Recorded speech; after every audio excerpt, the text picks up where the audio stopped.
Next, let's browse through Bylaw 13 recruiting.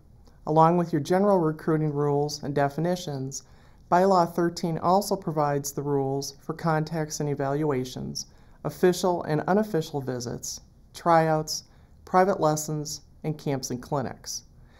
Division 3 generally has less recruiting restrictions than Division 1 and 2. For example, there's no limit on when and how often you make telephone calls or send emails and texts to prospective student-athletes. However, there are restrictions on in-person, off-campus contacts. In Division 3, in-person, off-campus contacts with prospective student-athletes can't take place until after prospect has completed sophomore year in high school. We see issues with this a lot at the Division 3 level.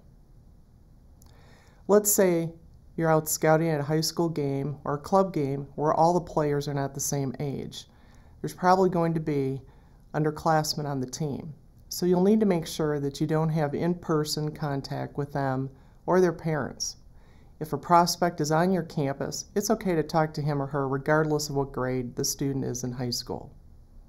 When it comes to sending out recruiting materials, you are permitted to send out any official academic, admissions, athletics, and student services publications or media that is produced by your institution. You're also able to provide other general information that is available to all students or prospective students.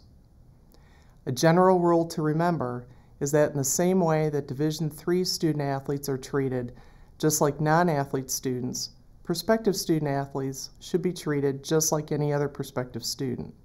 Along with the benefits your admissions department gives to all potential students, the official and unofficial visit legislation in Bylaws 13.6 and 13.7 will tell you other expenses you can and can't provide to recruits who are visiting your school.